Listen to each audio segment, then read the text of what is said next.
ఆ, అందరికీ నమస్కారం. Bhimireddy Pullareddy, political analyst, Sabari news channel Khammam. Telangana ప్రభుత్వం మద్యం రేట్లు పెంచింది. అంటే సంక్షేమ కార్యక్రమాలతో ఈ చేత్తోనిస్తే ఆ చేత్తోని గుంజుకుంటే చేసింది. మొన్నే బీర్ల రేటు పెంచింది. మళ్ళీ ఇప్పుడు టోటల్గా అన్ని రేట్లు వైన్ రేట్లు విపరీతంగా పెంచింది. అంటే ప్రభుత్వం మద్యం మీదనే డిపెండ్ అయి ఉంటుంది అనేది తెలిపి, అంటే తాగుబోతులు చేస్తుంది. ఎన్నికల ముందు పిసిసి ప్రెసిడెంట్ గారు నిర్మల్లో ఒక మాట అన్నారు. ఇప్పుడు ముఖ్యమంత్రి గారు మద్యం రేట్లు ఇంకా తగ్గిస్తాం మా ప్రభుత్వం అని, తిరిగి మద్యం మీదనే పెట్టి తాగుబోతులను చేసేటట్టు చేసి మద్యం మీదనే ఆదాయం చేసేటట్టు చేస్తున్నారు. మళ్ళీ ఇంకోటి బర్నింగ్ టాపిక్ ఇంకోటి ఏంటంటే, మొన్న మీటింగ్లో రేవంత్ రెడ్డి గారు ఇంకో మాట చెప్పిండు, 1,00,00,000 మంది మహిళల్ని కోటీశ్వరం చేస్తానని. అంటే వచ్చే ఎన్నికల్లో 2029 ఎన్నికల్లో కూడా మేమే అధికారంలోకి వస్తామని. 1,00,00,000 మంది ఒక్కొక్క మనిషికి రూపాయనే ఇస్తే ఎన్ని వేల కోట్లు, ఎన్ని లక్షల కోట్లు కావాలనేది ఇప్పుడు వరకు నిర్ధారణ లేదు. ప్రభుత్వం అప్పులు పాలైందని ఒక మాట అంటున్నారు. బడ్జెట్లో డబ్బులు లేక జీతాలకు బత్యాలకు అప్పులు పుట్టట్లేదని ఒక మాట అంటున్నారు. మళ్ళీ ఇది ఒక జోక్ అనమాట. మహిళని 1,00,00,000 మందిని కోటీశ్వరం చేస్తాం అనేది ఇది ఒక జోక్ చేసి మళ్ళీ మహిళల ఓట్లు గుంజుకోవటమా, లేకపోతే మహిళని సానుభూతి పొందడానికో తెలియని పరిస్థితి ఏర్పడింది. ఇంకొక విషయం, కాగ్ రిపోర్ట్ ఇప్పటికే ప్రతి సంవత్సరం ఆదాయం గణనీయంగా పెరగాల్సింది పోయి కాగ్ రిపోర్ట్ పెరగనే గణనీయంగా తగ్గిపోతుంది.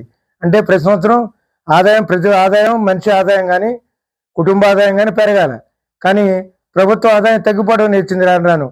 అంటే గత సంవత్సరం కాగ్ నివేదిక ప్రకారం ప్రభుత్వ ఆదాయం గణనీయంగా తగ్గిపోయింది. ఇది ఒక తేవటిది. ఇక మంత్రులందరూ ఎవరికి వారే ఏమైనా తీరన్నట్టుంది.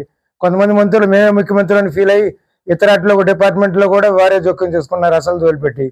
కొంత ముఖ్యమంత్రి గారు అసలు గాలను పలేసి నేను ఏకఛత్రాధిపతిని ఆయన లెవెల్లో మాట్లాడుతున్నాడు. ఈ విధంగా చేస్తున్న పెట్టారు. ఇంకోటి సందట్లో సడేమైన ఈ మధ్యన కొలవేస్తున్నారు. అది అతిగతి లేకుండా పోయింది. ఎస్సీలు వర్గీకరణ అన్నారు, అది కూడా అతిగతి లేకుండా చేశారు.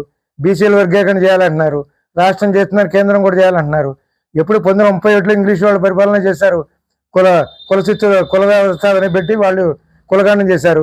వీళ్ళు కూడా కులగండం చేసి కుల వ్యవస్థ నిర్మూలించాలి తప్ప కుల వ్యవస్థలో ఆర్థిక అసమర్థలు పెరుగుతున్నాయి. ఒక్కొక్క కులం ఒక్కొక్క ఏరియాలో ఒకటి బీసీల కింద ఉంది, ఒకసారి ఎస్సీల కింద ఉంది. టోటల్గా ఇవన్నీ ఆలోచించాల్సిన పనులు పోయి స్వార్థ రాజకీయం కోసం, స్వార్థం కోసం చేస్తుంది. భారతదేశం మొత్తం మీద ఇండైరెక్ట్ 2 కులాలే వెళ్తున్నాయి. ఇండైరెక్ట్ దేశం మొత్తం మీద వారే అన్ని రాష్ట్రాల మీద పెత్తనం కూడా చేస్తున్నారు. అది కూడా ఆలోచించాలి. కుల వ్యవస్థను నిర్మూలించాలి తప్ప కుల వ్యవస్థను ఇంకా చేసేటట్టు చేయాలా. ప్రభుత్వం కూడా ఆలోచించాలా. ప్రభుత్వం దివాళా కోరుతున్న అన్ని డబ్బులు లేవంటున్నారు. రాజయోగతిపైన 5 లక్షల మందికి కార్యకర్తలకు మళ్ళీ లక్షల రూపాయలకు అంటే 5,000 కోట్లు మళ్ళీ మేము డబ్బులు ఇస్తామన్నారు. ఎక్కడ తెచ్చిస్తారో అప్పులు పాలు చేస్తున్నారు అనేది ఉంది. ఇప్పుడైనా ప్రభుత్వం మేధావులని ఆలోచించి అభివృద్ధి రావాలి, సంక్షేమం రావాలా. ఇప్పుడు ఇంకో రిజర్వేషన్ కూడా క్రిమినల్ పెట్టాలా. రిజర్వేషన్ ఒకసారి అమలు పరచాలా. అదే వీళ్ళు పారాచూట్లను తీసుకొచ్చి ఆ పార్టీ ఈ పార్టీలు చేసి ఆ సంఘం ఈ సంఘం అని పారిశ్రామికవేత్తలను తీసుకొచ్చి నాశనం చేసి వదిలిపెడుతున్నారు. ఇది ప్రభుత్వ పరంగా ప్రజల ద్వారా అందరూ ఆలోచించాలని మీ ద్వారా కోరుకుంటున్నాను. ఇటు భీమిరెడ్డి పుల్లారెడ్డి.